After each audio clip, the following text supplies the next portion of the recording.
الحمد لله رب العالمين والصلاة والسلام على نبينا محمد وعلى آله وصحبه أجمعين.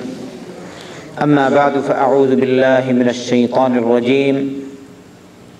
بسم الله الرحمن الرحيم. والسماء والطارق وما أدراك ما الطارق النجم الثاقب إن كل نفس لما عليها حافظ فلينظر الإنسان مما خلق من ماء دافق يخرج من بين الصلب والترائب إنه على رجعه لقادر يوم تبلى السرائر فما له من قوة ولا ناصر والسماء ذات الرجع والأرض ذات الصدع إنه لقول فصل وما هو بالهزل إنهم يكيدون كيدا وأكيد كيدا فمهل الكافرين أمهلهم رويدا. এই যে সূরা পাঠ করলাম তার নাম হচ্ছে সূরা আত-তারিক। কোরআনে কারীমের ৮৬ নম্বর সূরা, মক্কি জীবনে নাযিল হয়েছে, তাই এটা হলো মক্কি। রব্বুল আলামিন বলছেন ওয়াস-সামাই ওয়াত-তারিক, কসম আসমানের আর তারিকের। আসমান আমরা সবাই বুঝি, আসমান রব্বুল আলামিন সৃষ্টি করেছেন ৭টি। কয়টি আসমান? এছাড়া সাধারণত উপরে যা আছে সেই হিসাবে সবই সামা বলে কখনো উল্লেখ হয়েছে। আত-তারিক বলতে রাত্রে যদি কোনো কিছুর প্রকাশ ঘটে বা আবির্ভাব ঘটে তাকেই বলা হয় তারিক। যেমন আপনি এসেছেন বাহির থেকে রাত্রে, আপনাকে বলা হবে কি? তারিক। বুঝতে পারছেন? আর এখানে তারিক বলতে কি, সামনে দেখেন ওয়ামা আদরাকা মা তারিক, তুমি কি জানো তারিক কি? النجم الثاقب, উজ্জ্বল তারকা। নাজম মানে তারকা, আর আস-সাকিব মানে হচ্ছে উজ্জ্বল, চমকালো। রব্বুল আলামিন এখানে আসমানের কসম খেলেন আর তারিকের কসম খেলেন। তারপর তারিক কি তা বুঝালেন, আন-নাজমু আস-সাকিব বললেন উজ্জ্বল তারকা। তাহলে এখানে উদ্দেশ্য ওই তারকারাজির, অন্য কিছু না। কারণ রব্বুল আলামিন নিজে বলেছেন আন-নাজমু আস-সাকিব। আর এই যে তারকা, এই তারকাগুলি দেখতে কত সুন্দর। আল্লাহ রাব্বুল আলামিন আকাশে এগুলো রেখেছেন সৌন্দর্যের জন্য, আবার এগুলোকে শয়তানকে আঘাত করার জন্য, শয়তানকে প্রহার করার জন্য তৈরি করেছেন। ওয়ারজুমান লিশ-শায়াতিন, সুবহানাল্লাহি ওয়া বিহামদিহি। এক সৌন্দর্য আর একটা শয়তানের উপর আক্রমণ। ওয়ামা আদরাকা মা তারিক আন-নাজমু আস-সাকিব। তারপর বলছেন কসম খাওয়ার পরে, ইন কুল্লু নাফসিন লাম্মা আলাইহা হাফিজ, কোন নফস বা কোন প্রাণী, কোন মানুষ এমন নয় যার হেফাজতের জন্য ফেরেশতা নিযুক্ত নন। স্পষ্ট কিনা বুঝতে পারছেন? কোন মানুষ এমন নাই যার হেফাজতের জন্য ফেরেশতা নিযুক্ত নাই। তার মানে অর্থ কি? প্রত্যেক মানুষের জন্যই ফেরেশতা রয়েছেন হেফাজতের জন্য। বলুন সুবহানাল্লাহ। অন্যদিকে কিছু ফেরেশতা রয়েছেন হেফাজত করেন, লাহু মুআক্কিবাতুন মিন বাইনি ইয়াদাইহি ওয়া মিন খালফিহি ইয়াহফাযুনাহু মিন আমরিল্লাহ। ধারাবাহিকভাবে একের পর এক করে ফেরেশতা উপর থেকে আসেন, আপনার সামন দিকে পিছন দিকে মিন বাইনি ইয়াদাইহি ওয়া মিন খালফিহি ফেরেশতাগণ নিয়োজিত। ওরা কি করেন? ইয়াহফাযুনাহু মিন আমরিল্লাহ, ওরা এই ব্যক্তিকে, আল্লাহর এই বান্দাকে হেফাজত করেন বিভিন্ন রকমের আপদ বিপদ ইত্যাদি থেকে। আপনি যখন রাত্রে ঘুমান, আপনি তো অচেতন, কিছু তো জানেন না, বুঝেন না। যদি নাকের চিত্র দিয়ে একটা পিঁপড়া ঢুকে কি অবস্থা হবে চিন্তা করেছেন? পিঁপড়া যদি জুতে গিয়ে একদম আ যায় না, ইয়া রাব, তো হেফাজত করে কে? আল্লাহ করে। ফেরেশতা আপনার সাথে লাগিয়ে দিয়েছেন আপনার হেফাজতের জন্য। আপনি চলাফেরা করেন, কত শয়তান আছে, আমাদের দেশে বলেন দেও ভূত আছে, ওগুলোর হেফাজতের জন্য বুঝে যায়। সব রকমের অনিষ্ট থেকে বাঁচাবার জন্য রব্বুল আলামিন এইসব ফেরেশতা আমাদের জন্য লাগিয়ে দিয়েছেন। সুবহানাল্লাহি ওয়া বিহামদিহি। অন্যদিকে দেখেন, কিছু ফেরেশতা আছেন আমাদের কাজ আমরা কি করি না করি ওরা তারা লিখেন। কিরামান কাতিবিন ইয়ালামুনা মা তাফআলুন। সম্মানিত লিখুক ফেরেশতাগণ, ওরা তোমরা যা করো তা জানেন। ডান দিকের ফেরেশতা নেক আমল লেখেন, আর বাম দিকের ফেরেশতা কি লেখেন? বদ আমল। আল্লাহু আকবার। ভালো করে বুঝেন। একটি হাদিসে এসেছে, শেখ নাসিরুদ্দিন আলবানী রাহমাতুল্লাহ আলাইহি সিলসিলাতুল হাদিস সহিহায় উল্লেখ করেছেন। আল্লাহু আকবার।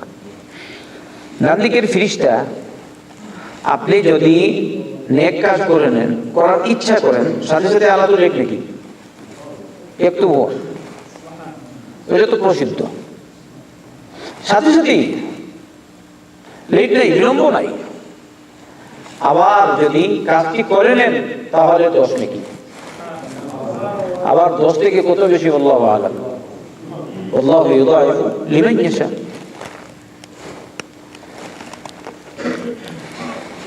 আচ্ছা দেখেন, এই যে বাম দিকের ফেরেশতা, আপনি কিছু খারাপ কাজের ইচ্ছা করলেন, একটু সেই ইচ্ছা করেছে মাত্র কি লিখবো। ভালো কাজের ইচ্ছা করলেন আলাদু, সুবহানাল্লাহ। ভালো কাজের ইচ্ছা এক নাকি, লেট নাই, আলাদু। বাম দিকের ফেরেশতা বদ কাজের ইচ্ছা না একটু সেই, ও কিছু লিখবে না। আচ্ছা, সাধারণত হাদিসে আছে না এরকম, যদি প্রথমে তো উনি লিখবেন না, যখন সে কুকাজটি করে নিল তারপরে লিখেন কয়টা গুনাহ? একটা। এটা আমরা সবাই জানি না, কিন্তু ওই হাদিসে এসেছে, আমি যে বললাম সিলসিলাতুল হাদিস সহিহ, শেখ নাসিরুদ্দিন আলবানী উল্লেখ করেছেন রাহমাতুল্লাহ আলাইহি। ওই হাদিসে এসেছে 6 ঘন্টা পর্যন্ত এই ফেরেশতা অপেক্ষায় থাকেন। 6 ঘন্টা পর্যন্ত। ডান দিকের ফেরেশতা বলেন লিখো না, লিখো না, লা তাকতুব, লিখো না। 6 ঘন্টা পর্যন্ত ইনি বাধা দেন। দেখছেন, গুনাহ করেছে, 6 ঘন্টা পর্যন্ত সময় দেওয়া হয়। যদি তওবা করে নেয় তাহলে তার গুনাহ লেখা হবে না। সুবহানাল্লাহ ওয়া বিহামদিহি। মানুষ আমরা কি রকম, এত সত্ত্বেও যে বঞ্চিত হয় আল্লাহর রহমত থেকে, সে কত বড় বঞ্চিত। আল্লাহর কাছে দোয়া করি, আল্লাহ তুমি আমাদের গুনাহটা মাফ করো। বুঝলেন ভাই? ইন কুল্লু নাফসিন লাম্মা আলাইহা হাফিজ। ফেরেশতা মওজুদ, কাজ লিখছেন, কি কথা বলছেন তাও লিখছেন। মা ইয়ালফিযু মিন কাওলিন ইল্লা লাদাইহি রাকীবুন আতীদ, সূরাতুল কাফ। আপনি আপনার মুখ দিয়ে যাই বলছেন তা লিখছেন, তাই না? রাকীবুন আতীদ। কিন্তু তার ব্যাখ্যা আপনারা শুনলেন কিরকম। আল্লাহু আকবার। তাহলে ডান দিকের ফেরেশতা যিনি নেকি লিখেন সরাসরি সাথে সাথে, তাই না? ইচ্ছে করলেই ওয়াহিদ, আর কাজ করে নিলে দোষ থেকে কত গুণ বেশি আল্লাহ আলাম। আর হাদা ইচ্ছে করেছে না একটু ঠিক, অর্থাৎ গুনাহের কাজ, ইচ্ছা নয়, গুনাহ করেছে, এক নেকি লিখবেন না, কত ঘন্টা পর্যন্ত অপেক্ষা? 6 ঘন্টা। তওবা খালাস, মা একটু শেষ। এবারে যখন তওবা করলো, তাহলে তো নেকি একটা লেখার দরকার, হাদা একদম নেকি, বলো সুবহানাল্লাহ।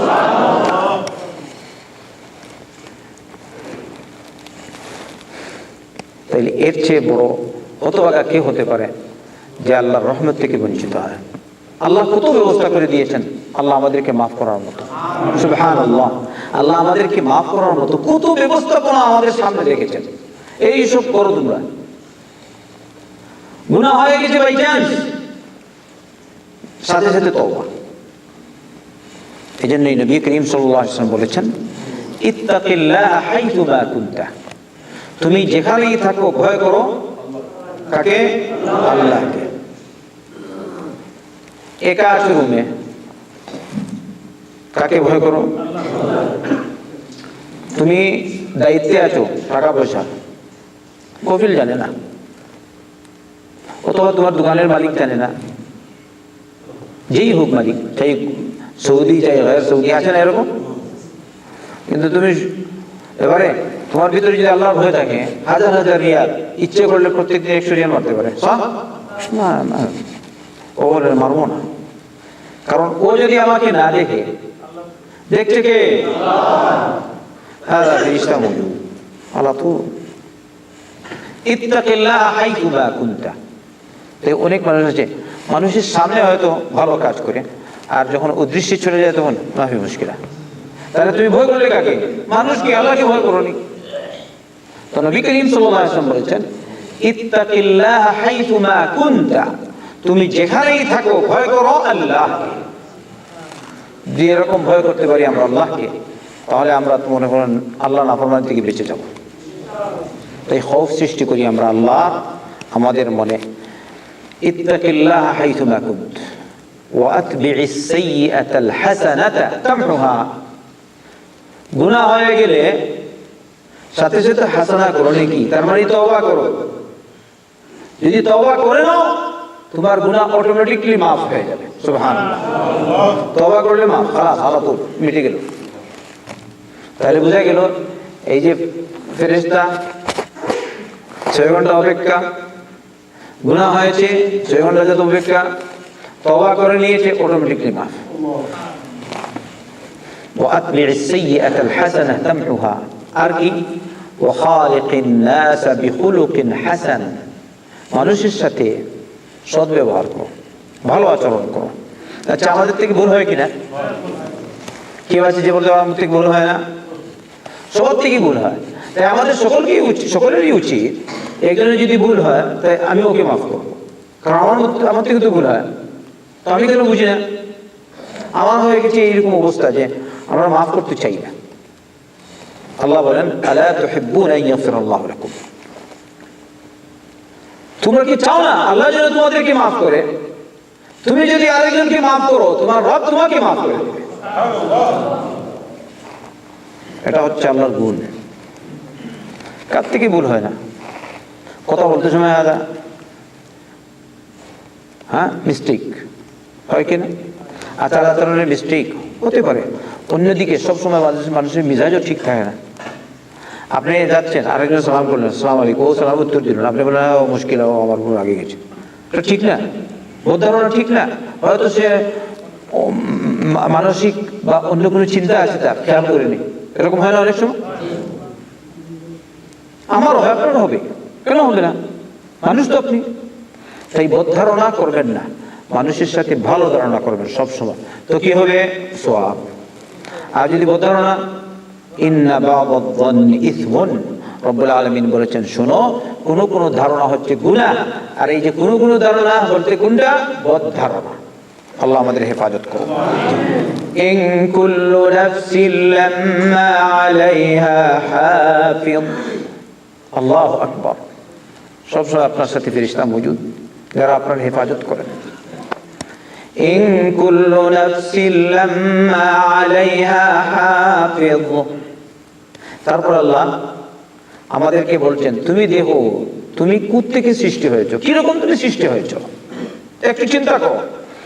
ফালইয়ানজুরিল ইনসান মিম্মা খুলিক খুলিকা মিন মাইন দাফিক ইয়াখরুজু মিন বাইনিস সুলবি ওয়াত তারাইব। মানুষের জন্য চিন্তা করা উচিত, সে দেখবে কোন জিনিস থেকে সে সৃষ্টি হয়েছে। একটু ভাবো, তুমি বড়াই করছো কিসে, কি ছিলে তুমি? তুমি যে জিনিস থেকে সৃষ্টি হয়েছো, মিন মাইন মাহিন, মূল্যহীন পানি থেকে, তার কোনো ইজ্জত নেই, ঠিক না? খুলিকা মিন মাইন দাফিক, এখানে বলছেন দাফিক, দ্রুত গতিতে স্খলিত পানি থেকে তাকে সৃষ্টি করা হয়েছে মানুষকে। ওই পানির কি ইজ্জত? তাই তুমি বড়াই করো না, তোমার সৃষ্টি থেকে তুমি তাই এরকম যদি মানুষ ভাবে, নিজেকে বড় মনে করবে, করবে কি বলেন? আন্তর্জাতিক বড়, আন্তর্জাতিক দুর্বল। আল্লাহ নিজে বলেছেন, খুলিকাল ইনসানু দাঈফা, মানুষকে দুর্বল করে সৃষ্টি করা হয়েছে। আপনার মূলই হচ্ছে শুক্রবিন্দু, তো কি বড়াই? খুলিকা মিন মাইন দাফিক ইয়াখরুজু মিন বাইনিস সুলবি ওয়াত তারাইব। এই পানিটা কোত্থেকে বের হয় বলছেন? মেরুদণ্ড আর পাজর হতে এই পানি বের হয়। মেরুদণ্ড, মেরুদণ্ড চিনেন?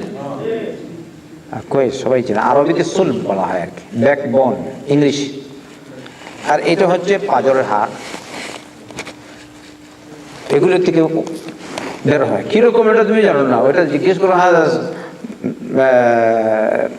বিজ্ঞানীকে, হ্যাঁ ওকে জিজ্ঞেস করো। আবার ও ফুল বলতে পারবে না, যতই বিজ্ঞান সামনে যাচ্ছে না কেন ফুল বলতে পারবে না, কারণ যিনি সৃষ্টিকর্তা তিনি জানেন কি এর মধ্যে নিহিত আছে। বলো সুবহানাল্লাহ। তুমি যতই আগে যাচ্ছ, 1400 বছর পর বলছো কোরআনে কারীম যতটুকু ব্যাখ্যা সৃষ্টি করেছে মানুষ সৃষ্টি সম্পর্কে, এটা অসম্ভব। 1400 বছর পূর্বে কোন ব্যক্তি এরকম ব্যাখ্যা পেশ করতে পারবে, এটা অসম্ভব। অতএব আমরা বলতে বাধ্য যে এই কালাম, এটা মুহাম্মদ সাল্লাল্লাহু আলাইহি ওয়াসাল্লামের কালাম নয়, এটা উপরওয়ালার কালাম, রব্বুল আলামিনের কালাম।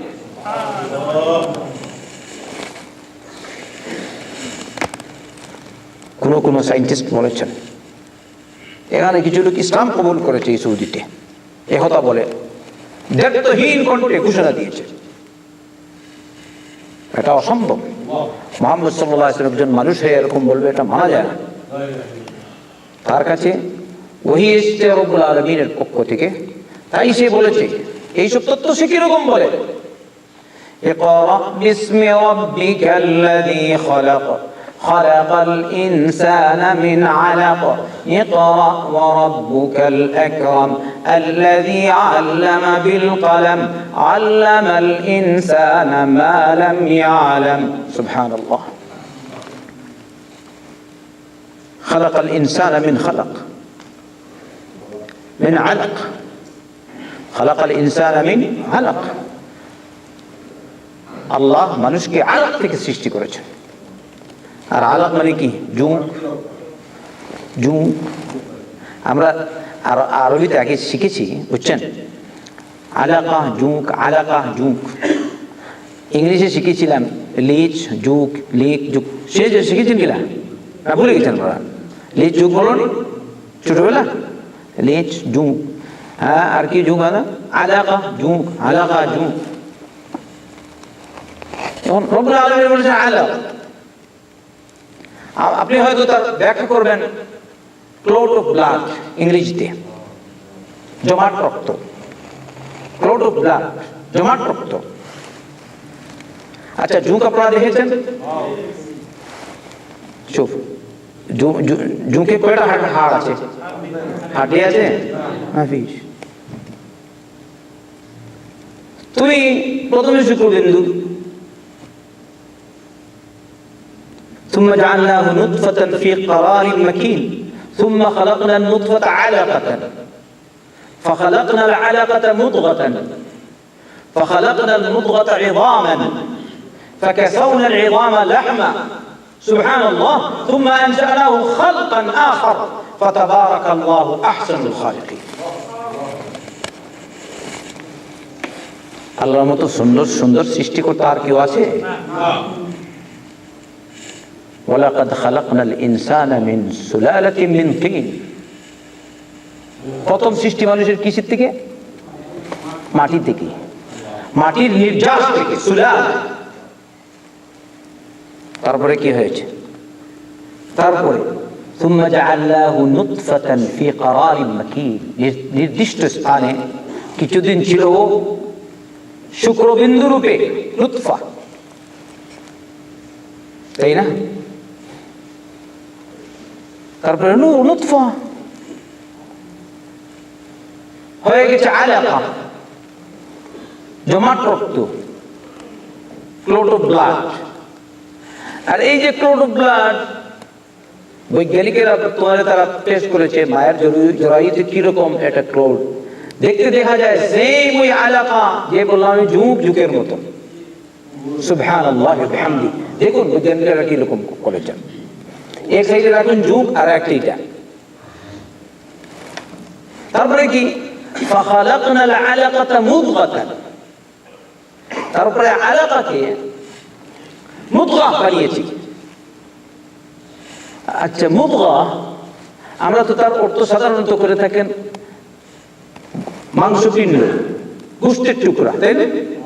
কিন্তু আসলে গোশতের টুকরা না, তো মুদগা অর্থে হচ্ছে মুদগা মানে চাবানো। মুদগা মানে কি? চাবানো। আপনারা সবাই তো কম বেশ চিউইংগাম খেয়েছেন বা খাচ্ছেন, খান না?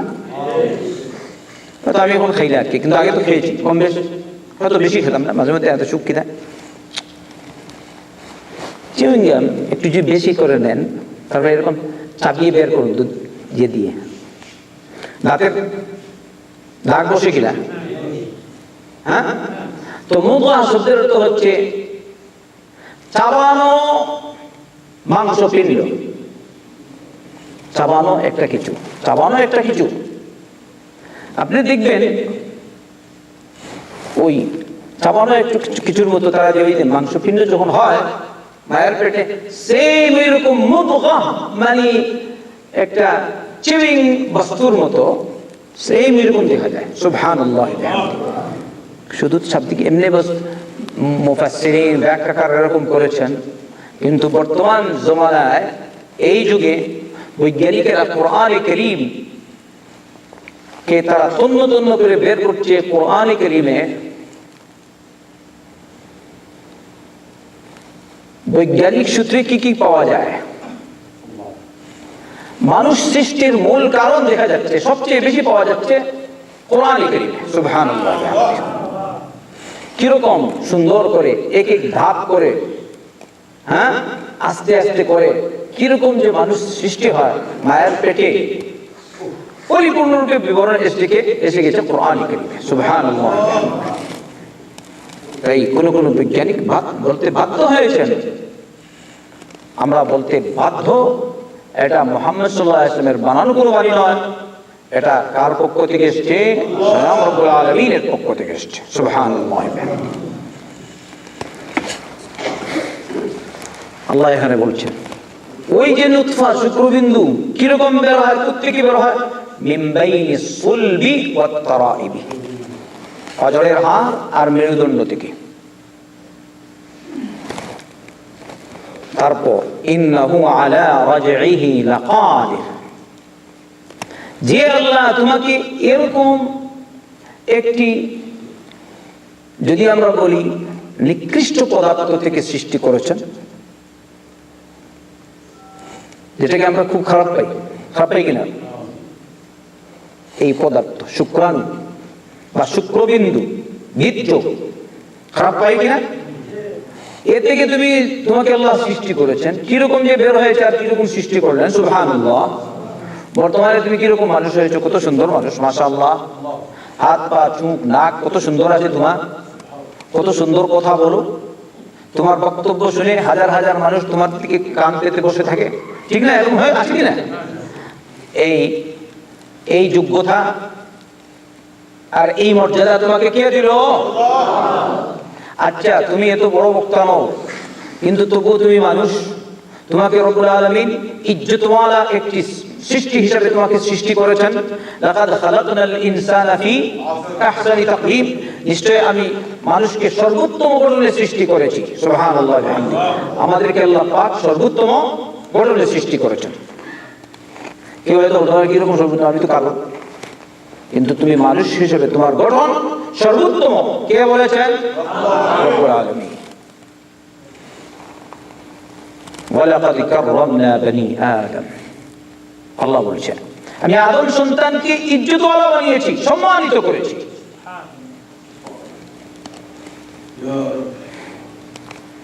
তো আল্লাহ বলেন তোমার মূলটা কিরকম ছিল, তারপরে কি তুমি কিরকম বড় হয়ে গেছো, কত ইজ্জতওয়ালা হয়ে গেছো। খেয়াল করো, ইন্নাহু আলা রাজইহি লাকাদির, নিশ্চয় আল্লাহ তোমাকে পুনরায় সৃষ্টি করার উপর পরিপূর্ণ ক্ষমতাবান। স্পষ্ট কিনা? তুমি মরবে, কিয়ামতের দিন আবার তোমাকে তুলবে। কে তুলবে? ইন্নাহু আলা রাজইহি লাকাদির, নিশ্চয় আল্লাহ তাকে পুনরায় সৃষ্টির উপর পরিপূর্ণ ক্ষমতাবান। লাকাদির, মিনহা খালাকনাকুম ওয়া ফিহা নুঈদুকুম ওয়া মিনহা নুখরিজুকুম তারাতান উখরা, নিশ্চয়ই আমি এই মাটি থেকে তোমাকে সৃষ্টি করেছি, এই মাটিতে আবার ফিরিয়ে দেব, আবার তোমাকে এই মাটি থেকেই তোমাকে পুনরায় বের করব। কে বের করবে? আপনি পারবেন? বৈজ্ঞানিক পারবে না? বেশ, কি বৈজ্ঞানিক আর বৈজ্ঞানিক, সবকিছুর ক্ষমতাবান, ক্ষমতা একমাত্র আল্লাহর হাতে। ইন্নাহু আলা রাজইহি লাকাদির, বলছেন কোন দিন আমি তোমাকে ফিরিয়ে আনবো? ইয়াউমা তুবলাস সারাইর, সির মানে ভেদ, তুবলা মানে পেশ করা হবে, বের করা হবে, মানুষের ভেদগুলি বের করিয়ে দেওয়া হবে। তোমার মনে কি আছে না আছে, তুমি এমনি তো দেখতে সাধু, ভিতর সাধু কিনা কে জানে এটা? এখন আমাদের আচার আচরণ হয় বাহ্যিক আচরণের উপর, আর কিয়ামতের দিন আপনার হিসাব নেওয়া হবে বাহ্যিক আচরণ আর মূল কোন জিনিসের উপর ভিত্তি করে? মনের উপর ভিত্তি করে। বুঝতে পারছেন? মনের উপর ভিত্তি। তুমি নেক আমল করেছো কোন উদ্দেশ্যে, কে জানে এটা? আল্লাহ জানে। আপনি তো সালাত পড়েন মজবুত, নেক আমল করেন মজবুত, আপনি হচ্ছেন দানশীল, গরিবদেরকে খাওয়ান, মসজিদ মাদ্রাসা তৈরি করে দেন, কিন্তু কোন উদ্দেশ্যে করেছেন হাযা রাব্বুল আলামিন জানেন। আফালা ইয়ালামু ইযা বু'থিরা মা ফিল কুবুর ওয়া হুসিলা মা ফিস সুদুর ইন্না রাব্বাহুম বিহিম ইয়াওমা ইযিল লাখাবীর। أفلا يعلم إذا بعثر ما في القبور وحصل ما في الصدور إن ربهم بهم يومئذ لخبير। বলেন তো, কাল কিয়ামতের দিন যখন তুমি কবর থেকে উঠবে, তখন তোমার কি অবস্থা হবে? কই যাবে পালিয়ে? কোথায় পালাবার জায়গা থাকবে? তাহলে আজকে আমরা কেন সালাতুল ফজর পড়ি না? ফজর নামাজ নাই। অনেক সময় দেখা যায় মাশাআল্লাহ হজ করে এসেছে, হয়তো নামও লিখে যায় হাজি অমুক রানা, ঠিক না? কারণ আমার কাছে আমার ছাত্র একটা আল্লাহ আলম জানি না, সে লিখেছে হাজি অমুক রানা। আমাদের কথা হচ্ছে হাজি লিখবে না, তো সেখানে লিখলো এটা। মনে হয় আমাদের ছাত্রই হলো, ভুলে যায় মানুষ। নাবি হজ করেছো কার উদ্দেশ্যে? নাম কামানোর জন্য যদি হজ হয়, হজ কবুল হবে? হাজিকে লাগে। সর্বোত্তম হজ যার হয়েছে, পরিপূর্ণ যার হজ হয়েছে, তিনি কে বলেন তো? মুহাম্মদুর রাসূলুল্লাহ সাল্লাল্লাহু আলাইহি ওয়াসাল্লাম। এর মধ্যে সন্দেহ আছে? তো মুহাম্মদ সাল্লাল্লাহু আলাইহি ওয়াসাল্লাম নামের আগে আল হজ বলেন আপনারা? প্লিজ নয়। আবু বকর সিদ্দিক, ওমর ইবনে খাত্তাব, উসমান বিন আফফান, আলী বিন আবি তালিব রাদিয়াল্লাহু আনহুম আজমাইন আল হজ বলেন। সামনে আসেন। ইমাম আবু হানিফা বলেন আল হজ, ইমাম আবু হানিফা বলেন, ইমাম মালিক, ইমাম শাফি, ইমাম আহমদ বিন হাম্বল রাহমাতুল্লাহি আলাইহি আজমাইন বলেন আল হজ। তাই এ থেকে দূরে থাকবেন। খালি মা ফি উমরানা আল হজ। বুঝতে পারছেন? তুমি তোমার নাম কি? আব্দুল্লাহ, ভালো। নাম কি? অমুক। পরিচিতির জন্য অন্য কিছু যদি বলো অসুবিধা নেই। বুঝতে পারছেন? যেমন বর্তমানে যদি কোনো আলিম আসে বক্তব্য রাখে, অমুক সাহেব, শুধু অমুক বলে মানুষ বুঝবে না, আগে তার উপাধি দিতে হবে। হয় কিনা? যদি বলে অমুক শেখ, অমুক আলিম, অমুক মৌলানা, হাফিজ, মানবে, এমনি মানে না, বলে এটা করতে গিয়ে। তাই যদি তার উদ্দেশ্য বলা হয় যেন মানুষ বুঝুক আমি মাদ্রাসায় পড়েছি অথবা মদিনা ইউনিভার্সিটি পড়েছি, মানুষ জানুক, হ্যাঁ, তাহলে ঠিক আছে। তবুও নিয়ত রাখতে হবে খালিস, নাইলে সব বেকার। কারণ আমল কবুল হওয়ার জন্য শর্ত হচ্ছে, ইসলাম কবুল করার পরে আরো দুটি শর্ত।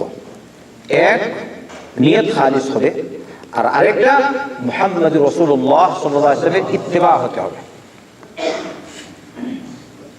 যতই আপনি ভালো আমল করেন না কেন, যদি নবী করিম সাল্লাল্লাহু আলাইহি ওয়াসাল্লামের অনুসরণ না পাওয়া যায়, তাহলে এই আমল আল্লাহর দরবারে কবুল হবে না। স্পষ্ট কিনা ভাই? ভালো করে বুঝবেন। তাই রবিউল আউয়াল মাসকে উপলক্ষ করে কোনো আমল করবেন না। বুঝলেন? রবিউল আউয়ালকে উপলক্ষ করে কোনো করা ঠিক কোনো আমল নাই। মুহাম্মদ সাল্লাল্লাহু আলাইহি ওয়াসাল্লামের অনুসরণে সব সময় আপনি আমল করুন। নিজ পক্ষ থেকে বাংলাদেশের অমুক আর তমুক করে এই জন্য বেশিরভাগ মানুষ এই আমল করে এই জন্য আপনি আমল করবেন, এটা হবে না। এটা যদি করেন তাহলে এটা হবে বিদআহ। দেখতে হবে যে কোনো আমল আপনি করেন, দেখতে হবে এটা কি নবী করিম সাল্লাল্লাহু আলাইহি ওয়াসাল্লামের সুন্নাহ দ্বারা প্রমাণিত আছে কি। ইয়াউমা তুবলাস সারাইর, কোন দিন আল্লাহ পাক আমাদেরকে আবার পুনরায় সৃষ্টি করবেন? যেদিন মানুষের ভেদ প্রকাশিত হবে, তোমার মনে কি আছে না আছে। ইন্নাল্লাহা লা ইয়ানজুরু ইলা সুওয়ারিকুম ওয়ালা ইলা আজসাদিকুম ওয়ালাকিন ইয়ানজুরু ইলা কুলুবিকুম ওয়া আমালিকুম। আল্লাহ তোমাদের আকৃতির দিকে তাকায় না, আল্লাহ তোমাদের শরীরের দিকে তাকায়, শারীরিক কাঠামোর দিকে তাকায় না, আল্লাহ তাকায় তোমাদের মনের দিকে আর আমলের দিকে। দুইটা জিনিস, মনের দিকে, আমলের দিকে। তাহলে মন আসল কিনা, এই মনকে ঠিক করবেন। আল্লাহ আমাদের সকলকে তৌফিক দান করুন। আচ্ছা, যেদিন ভেদগুলি প্রকাশিত হবে সেদিন ফামা লাহু মিন কুওয়াতিন ওয়ালা নাসির, সেদিন তার নিজের কোনো শক্তি থাকবে না, নিজে কিছু করার মতো থাকবে না। যা আগে করেছেন তাই পাবেন, এর থেকে বেশি না। পৃথিবীতে যা করেছিলেন তাই পাবেন। ওয়ালা নাসির, তোমার কোনো সহযোগী থাকবে না। সবাই বলবে ইয়া রাব্বি নাফসি ইয়া রাব্বি নাফসি, কিন্তু যদি আপনার আমল ঠিক থাকে তাহলে আল্লাহ আপনাকে সাহায্য করবেন, আপনাকে উদ্ধার করবেন। বলেন ইনশাআল্লাহ। আমল ঠিক নাই তো হবে? লম্বা লম্বা বলে আওড়াচ্ছেন, বলছেন আমি আল্লাহর ওলি, কিন্তু ফজরের সালাত নাই। ঠিক না? ঠিক। হজ করে এসছে এই বছর, সেদিন আমি আমার ওই যে হালকা আছে শোনাইয়া, একজনকে জিজ্ঞেস করলাম কি অবস্থা অমুকের। সে বলছে অবস্থা তো ফজর খুব কম দেখা যায়, কিন্তু এখানে আসে তো হজ করে এসছে, আমাদের সাথে হজে গেছে। সুবহানাল্লাহ, কতবার যে আমরা ওয়াদা নেই হজের সভা। ঠিক না? ঠিক। যারা হজে গেছেন কথা ঠিক কিনা? আরাফার দিনও বলি, মুজদলিফার রাতেও বলি, মিনায় সবসময় দর্শা সবসময় বলি, গাড়িতেও বলি, যাওয়ার সময়ও বলি, আসার সময়ও বলি।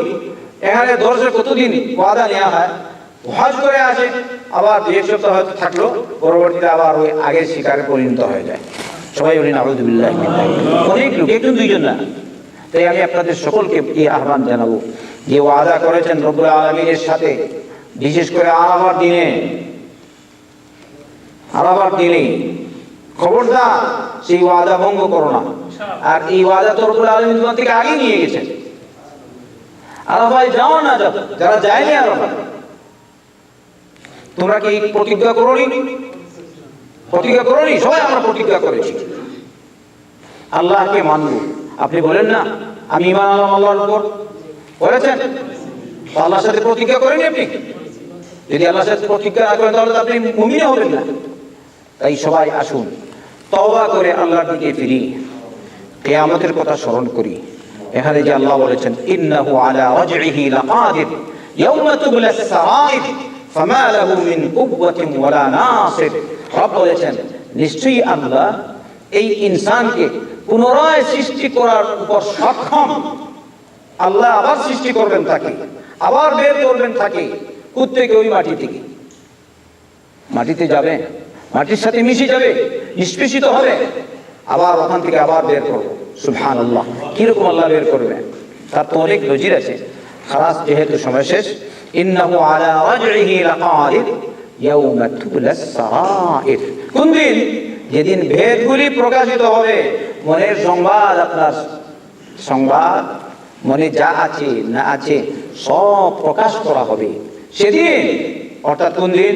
কিয়ামতের দিন। যেদিন তুমি ভালো হলে তোমার আমলনামা ডান হাতে পাবে, আর যদি খারাপ হও তাহলে আমলনামা কোন হাতে? বাম হাতে। আচ্ছা, আমলনামা ডান হাতে পেতে হলে যদি পাওয়ার আশা রাখি, তাহলে কিন্তু প্রত্যেকটা আমল করতে হবে মুহাম্মদ সাল্লাল্লাহু আলাইহি ওয়াসাল্লামের তরিকায়। আচ্ছা, আমরা সবাই আশা রাখি মুহাম্মদ সাল্লাল্লাহু আলাইহি ওয়াসাল্লাম যেন আমাদের জন্য সুপারিশ করেন।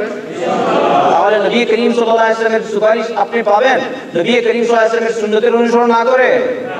না, নবীর সুন্নতের অনুসরণ করতে হবে। বরং কিয়ামতের দিন আল্লাহ রাসূল সাল্লাল্লাহু আলাইহি ওয়াসাল্লাম যখন হাউজে কাউসারের পানি পান করাবেন, কিছু সংখ্যক লোক আসবে হাউজে কাউসারের পানি পান করতে। নামাজের চিহ্ন মওজুদ, কারণ নামাজের চিহ্ন ছাড়া মুহাম্মদ সাল্লাল্লাহু আলাইহি ওয়াসাল্লাম তার উম্মতকে চিনবেন না। উম্মতকে চিনার আলামত কোনটা বলেন? নামাজের চিহ্ন। কিন্তু ওরা বেদাত করেছে, ওরা গলত কাজ করেছে। ফেরেশতাগণ তাদেরকে বাধা দিবেন। আল্লাহ রাসূল বললেন সাল্লাল্লাহু আলাইহি ওয়াসাল্লাম উম্মতি উম্মতি, আমার উম্মত আমার উম্মত। ফেরেশতাগণ বলবেন ইন্নাকা লা তাদরি মা আহদাথু বা'দাক, তুমি জানো না তুমি চলে আসার পর ওরা তোমার দিনে কি কি আবিষ্কার করেছে, নতুন নতুন বিষয় সংযোজন করেছে। তাই এই যে সামনে রবিউল আউয়াল মাসকে উপলক্ষে কত জশ্নে জুলুস বাংলাদেশে বের হয়। খবরদার, এইসব জশ্নে জুলুস কেউ অংশগ্রহণ করবে না, টাকা পয়সা দিবে না। নিজ বাড়িতে যারা আছে ওদেরকে এর থেকে সতর্ক করবেন। সবাই আমরা বেদাত থেকে দূরে থাকবো, অপরকেও বেদাত থেকে দূরে রাখার চেষ্টা করব। আল্লাহ আমাদের সকলকে তৌফিক দান করুন। আল্লাহ তুমি আমাদেরকে ইলমে শরঈ অর্জন করার তৌফিক দান করো, আর সে অনুযায়ী আমল করার তৌফিক দাও এবং তা প্রচার করার তৌফিক দাও। আল্লাহ আমাদেরকে মাফ করো, আল্লাহ আমাদের মা বাবাদেরকে মাফ করো, দুনিয়ার সমস্ত মুসলমানদেরকে মাফ করো। আল্লাহ তুমি আমাদের সকলকে 5 ওয়াক্ত সালাত জামাতের সাথে আদায় করার তৌফিক দাও। আল্লাহ তুমি আমাদের সকলকে বেশি বেশি করে হালাল কামাই করার তৌফিক দাও। আল্লাহ আমাদের কামাইয়ের মধ্যে বরকত দাও। আল্লাহ আমাদের জানে মালে বরকত দাও। আল্লাহ আমাদেরকে নেক বানাও, আমাদের সন্তানদেরকে নেক বানাও। রব্বানা ইগফির লানা ওয়া লিওয়ালিদিনা ওয়ারহামহুম কামা রাব্বাউনা সিগারা ওয়াগফির লিজামিইল মুসলিমিনা ওয়াল মুসলিমাত ওয়াল মুমিনিনা ওয়াল মুমিনাত الأحياء منهم والأموات إنك سميع قريب مجيب الدعوات برحمتك يا أرحم الراحمين. ربنا هب لنا من أزواجنا وذرياتنا قرة أعين واجعلنا للمتقين إماما. ربنا آتنا في الدنيا حسنة وفي الآخرة حسنة وقنا عذاب النار. اللهم صل وسلم وبارك على نبينا محمد وعلى آله وصحبه أجمعين. جزاكم الله.